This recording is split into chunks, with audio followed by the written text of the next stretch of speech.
Video बघत असलेल्या प्रत्येकाला महाप्रपंचतर्फे तेजस तुंगारचा सप्रेम जय शिवराय, सप्रेम जय श्रीराम. मित्रांनो, लहानपणी आपण सगळ्याच जणांनी झोका खेळलेला आहे. आता आपली पुढची पिढी जी आहे म्हणजे आपली मुलं जी आहे ती झोका खेळतात. त्यांना झोका खेळवण्यासाठी अनेकदा आपण बागेत घेऊन जातो. बागेमध्ये ती पोरं झोका खेळत असताना आपल्याला आग्रह करतात की झोका द्या ना, झोका द्या ना, आणि मग आपण झोका द्यायला सुरुवात करतो. असंच एक पोरगं होतं, ते त्याच्या भावासोबत झोका खेळायला गेलं. पोरगं झोक्यावर बसलं आणि भावाला सांगितलं मला झोका दे. भाऊ झोका देऊ लागला. मुलाला असं वाटलं त्या झोका खेळणाऱ्या पोराला, उंच माझा झोका, आता हा झोका कोणीही अडवू शकत नाही. पण हळूहळू तो झोका, त्याचा जो झोत आहे तो कमी कमी कमी कमी होत गेला आणि तो थांबला. ह्या पोरानं माझ्यावरून बघितलं तर याचा तो भाऊ फोनवर बोलत होता. हा ओरडायला लागला, अरे झोका दे ना, झोका दे ना. मग ह्या भावाने फोन कानाखाली घेतला आणि परत थोडासा झोका द्यायला सुरुवात केली. पोराला परत आनंद झाला. अरे वा वा, झोका परत चालू झाला. ते पोरगं आनंदाने परत झुलायला लागलं.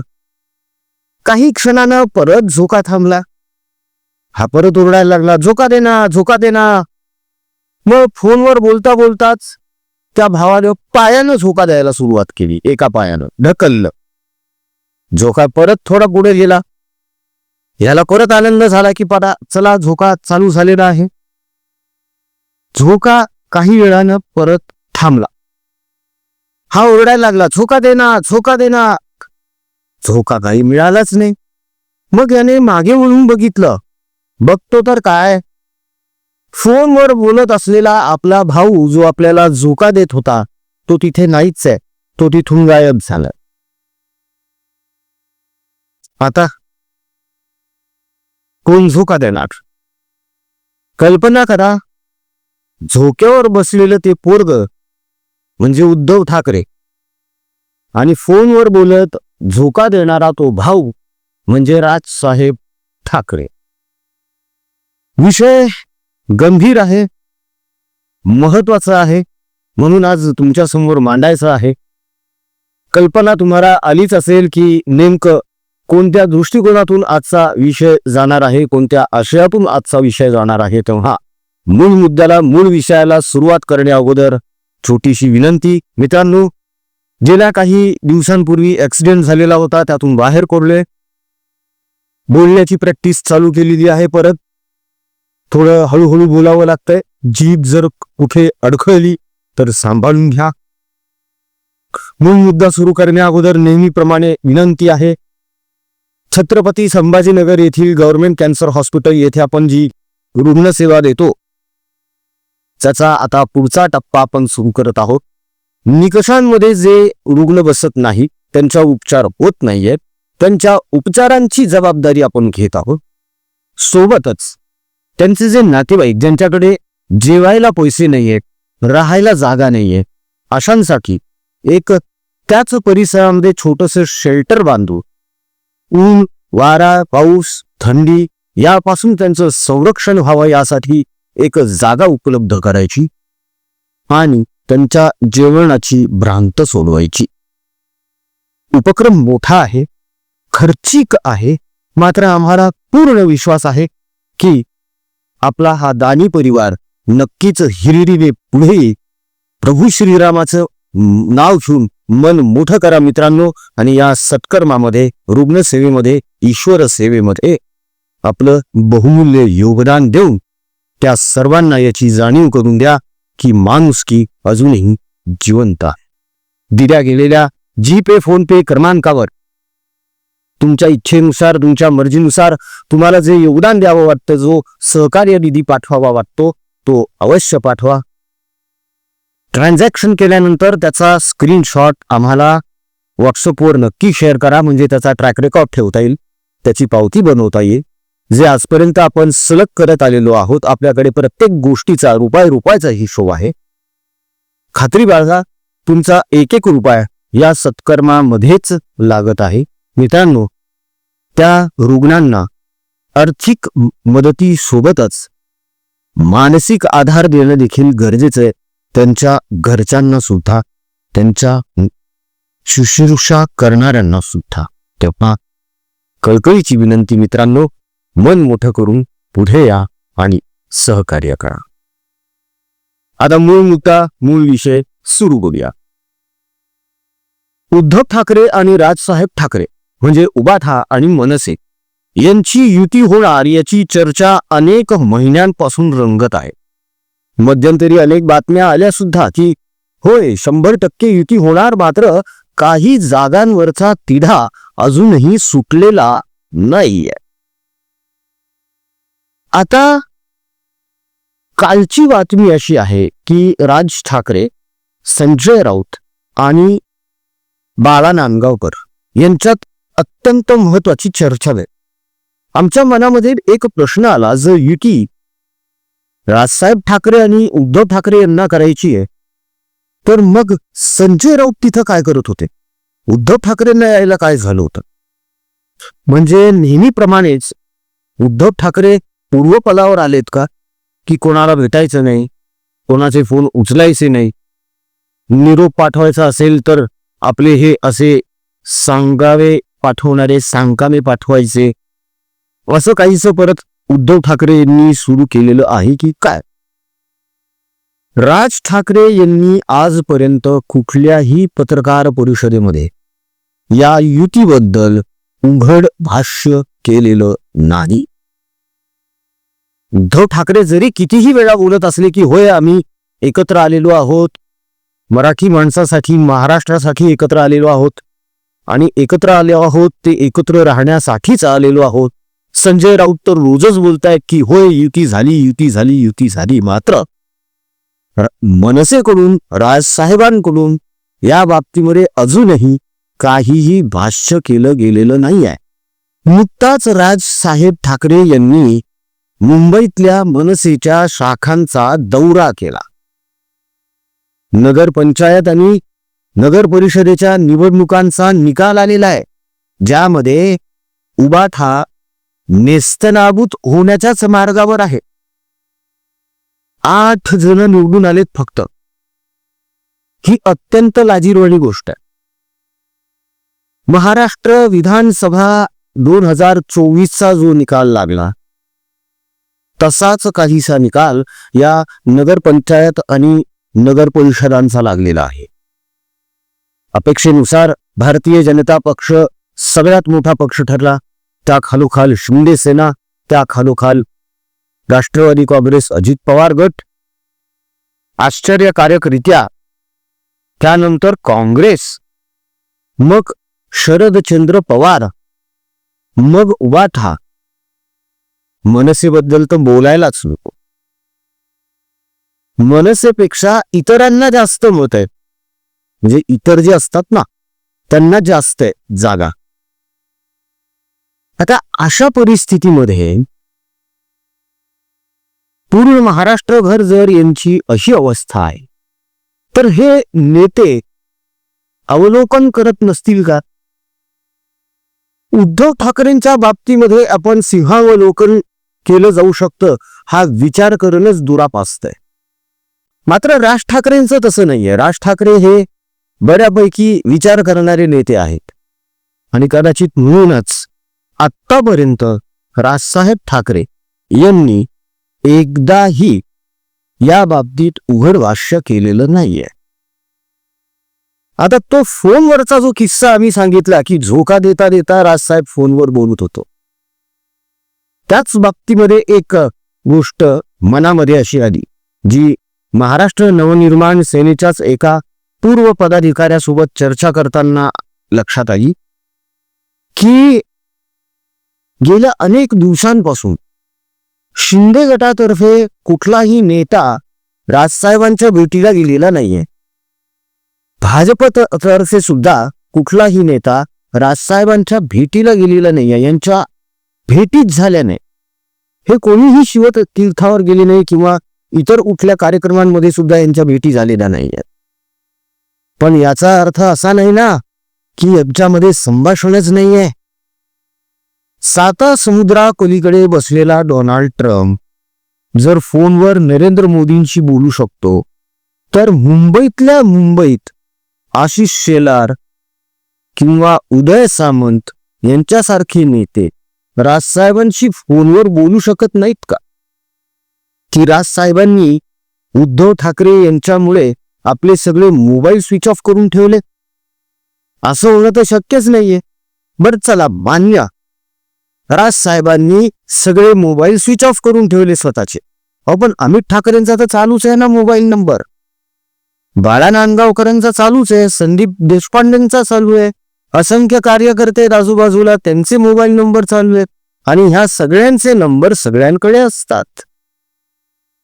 कारण कितीही जरी झालं, हे राजकीय मंचावरून एकमेकांवर कितीही आगपाखड जरी करत असले तरी देखील यांचे लागे बांधे आहेत हे विसरून चालणारच नाही. याकडे दुर्लक्ष आपण कसं करू शकतो? आता राज ठाकरे यांनी एक आदेश दिलेला आहे, राजादेश म्हणूया आपण त्याला.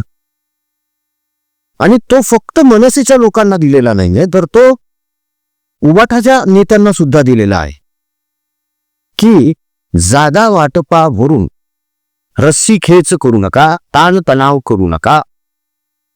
आता लवकरात लवकर फॉर्म वाटप करायचं आहे. फॉर्म वाटप म्हणजे काय? तर एबी फॉर्म वाटायचे आहेत. आता हे एबी फॉर्म वाटतानाच जर घोळ होणार असेल तर मग ही युती होऊ शकेल का? आणि आजचा एक गोष्ट अजून मनात अशी आलेली आहे मित्रांनो, की राज ठाकरे यांनी अजूनही काही गोष्टी स्वतःच्या हातात धरून ठेवल्यात, दाबून ठेवल्यात. मराठीत म्हण आहे ना, झाकली मूठ 1.25 लाखाची.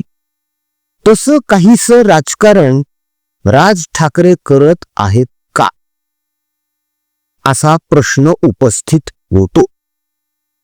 कारण उबाठाचे नेते, उबाठाचे कार्यकर्ते हे तर आत्ताच ढोल पिटायला लागलेले आहेत की मनसे आणि उबाठाची युती झाली म्हणून. उद्या कदाचित असंही होऊ शकतं की राजसाहेब ठाकरे महायुतीमध्ये सामील होते. कारण काँग्रेसने आधीच सांगितलंय की आम्ही स्वबळावर लढणार. का? कारण राज ठाकरे आम्हाला नको आहेत. मग पृथ्वीराज चव्हाण असो किंवा हर्षवर्धन पाटील असो, नाना पटोले असो, हे कोणीही राज ठाकरेंना भकास आघाडीत घ्यायला तयार नाहीत. आणि जर काँग्रेस आपल्या सोबत नसेल तर मग मुस्लिम मतदान आपल्यापासून बाजूला जाणार ही भीती सुद्धा उद्धव ठाकरेंना आहे. अशा परिस्थितीमध्ये एक घटना घडली होती मध्यंतरी. एक विधान राजसाहेब ठाकरे यांच्याकडून आलं होतं की यावेळी महापौर मनसेचाच असेल. लक्षात घ्या मित्रांनो, 2022ला काय झालं होतं. शिंदे आपले 40 आमदार घेऊन भाजपकडे गेले होते. यांची महायुती झाली. 40 आमदार यांचे आणि 123 त्यांचे, तरी सुद्धा मुख्यमंत्रीपद शिंदेंना मिळालं. आता जर राज ठाकरे इकडे असतील महायुतीत आणि जेमतेम 30-35 नगरसेवक जरी निवडून आले आणि भारतीय जनता पक्षाचे समजा 70-80 आले, शिंदेचे 50-60 आले, अजितदादांचे 40 आले, तरी सुद्धा महापौर मनसेचा होऊ शकतो. राज ठाकरे यांनी या अगोदरही ठणकावून सांगितलंय की यंदा महापौर हा मनसेचाच. यानंतर संजय राऊतांचं विधान आलंय की मनसे आणि उबाठा यांची युती जरी झाली, कोणाचे कितीही नगरसेवक जरी निवडून आले, तरी महापौर शिवसेनेचाच असेल. ज्याप्रमाणे हे आतापर्यंत टुमणं लावून बसलेले होते की मुख्यमंत्री शिवसेनेचाच. त्याचप्रमाणे आता यांचा घोषा चालू झालाय की महापौर शिवसेनेचाच. अशा परिस्थितीमध्ये राजसाहेब ठाकरे काय विचार करत असतील? त्यांना जर स्वतःचा महापौर बनवायचा असेल तर योग्य त्या वाटाघाटी महायुती सोबत करून आपलं इप्सित ते साध्य करू शकतात. ही आम्ही केवळ एक शक्यता वर्तवत आहोत. हा काही कौप्यस्फोट अजिबातच नाही, हा आमचा अंदाज आहे. कदाचित म्हणूनच अजूनही राज ठाकरे यांनी उबाठा सोबतच्या युतीसोबत कुठलंही उघड भाष्य केलेलं नाही. आतापर्यंत उबाठातर्फे राज ठाकरे यांना जी थर्ड मारण्यात आलेली आहे, जे धोके देण्यात आलेले आहे, ते राज ठाकरे विसरले असतील का? अजिबातच नाही. काय माणसाकडून एखादी चूक जर झाली तर ती माफ केली जाऊ शकते, पण वारंवार जर चुका घडत गेलेल्या असतील तर त्या माणसासोबत परत एकदा संबंध बनवताना माणूस हजारदा विचार करतो आणि कदाचित अशीच काहीशी अवस्था किंवा असाच काहीसा विचार राज ठाकरे यांच्या मनामध्ये सुरू असावा अशी आमची शंका आहे. मित्रांनो, असा आमचा अंदाज आहे. या बाबतीमध्ये तुमचं काय मत आहे हे कमेंटमध्ये आम्हाला नक्की कळवा. जाता जाता परत एकदा दिलगिरी व्यक्त करतो. नुकत्याच झालेल्या एका मोठ्या अपघातामुळे थोडं बोलायला त्रास होतो. व्हिडिओची स्पीड थोडीशी कमी झालेली आहे, परंतु तुमच्याशी संवाद साधल्याशिवाय करमत नाही, म्हणून पुन्हा पुन्हा तुमच्या समोर येतोय. प्रयत्न करतोय की व्यवस्थित संवाद साधता यावा. तुमच्या पाठिंब्याने, आशीर्वादाने आणि प्रभू श्रीरामाच्या कृपेने प्रकृती झपाट्याने सुधरत आहे. लवकरच पूर्ववत होईल. मात्र या दरम्यान अनेक हॉस्पिटल्समध्ये जेव्हा चक्रा मारल्या तेव्हा एक गोष्ट अशी लक्षात आली की असे अनेक कॅन्सरग्रस्त रुग्ण आहेत जे निकषांमध्ये बसत नाहीत, म्हणून त्यांच्यावर उपचार होत नाहीत. तर अशा निकषांमध्ये न बसणाऱ्या कॅन्सरग्रस्त रुग्णांसाठी आपण कार्य आरंभलेलं आहे. लाखो रुपयांचा खर्च येतो कॅन्सरवर उपचार करून घेण्यासाठी आणि तितकाच खर्च येतो औषध उपचारांसाठी. गोरगरीब जनता आहे मित्रांनो, खेड्यापाड्यातून आलेले लोक आहेत. हे घरदार विकलेत, जमिनी विकल्यात, दागिने विकलेत, बायकोचं मंगळसूत्र विकायची वेळ आलेली काही जणांवर. डोळ्यांनी ही हाल बघितलेले. ह्यांचे नातेवाईक अक्षरशः हॉस्पिटलच्या पायऱ्यांवर झोपतात. ज्यांच्याकडे खायला 10 रुपये पण नाहीये, 2 वेळचं अन्न पण भेटत नाही.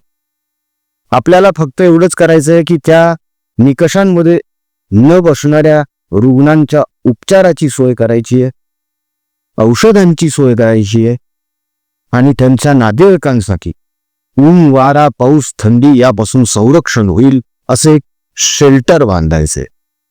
त्याच आवारामध्ये आपल्याला परमिशन्स आहेत सगळ्या, फक्त आपल्याकडे निधी कमी पडतोय. एवढंच फक्त आपल्याला करायचंय आणि त्या लोकांना दाखवून द्यायचंय की आम्ही तुमच्या सोबत आहोत. समाजातली माणुसकी अजून मेलेली नाहीये. मित्रांनो, ही रुग्णसेवा हीच ईश्वर सेवा आहे. डॉक्टर त्यांच्या परीने प्रयत्न करत आहेत, माणूस म्हणून आपण आपल्या परीने प्रयत्न करूया.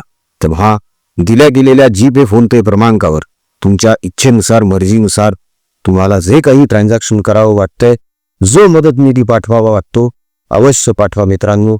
1-1 रुपयाचा ट्रॅक रेकॉर्ड आपण ठेवलेला आहे. आपल्याकडे सगळा हिशोब आहे. सगळ्या गोष्टी आपण अत्यंत ट्रान्सपरंटपणे करत आहोत. तेव्हा विश्वास ठेवा, खात्री बाळगा, मन मोठं करा, प्रभू श्रीरामाचं नाव घ्या आणि या ईश्वर सेवेमध्ये हिरिरीने भाग घेऊन सहकार्य करा, एवढीच नम्र विनंती. आजचा व्हिडिओ कसा वाटला कमेंटमध्ये नक्की कळवा. आमचा कमेंट बॉक्स तुमच्या प्रतिक्रियांसाठी आतुरतेने वाट बघत असतो, तेव्हा पटापट कमेंट्स करायला सुरुवात करा. राजकीय बातम्या, राजकीय घडामोडी, राजकीय अपडेट्स रंगतदार पद्धतीने जाणून घेण्यासाठी बघत रहा महाप्रपंच. पुन्हा भेटूया पुढच्या व्हिडिओमध्ये. जय हिंद, जय महाराष्ट्र, वंदे मातरम, जय शिवराय, जय शंभूराजे, जय भवानी, जय जगदंब, भारत माता की जय. जय श्रीराम. रघुपति राघव राजा राम, पतित पावन सीताराम. रघुपति राघव राजा राम, पतित पावन सीताराम. रघुपति राघव राजा राम, पतित पावन सीताराम.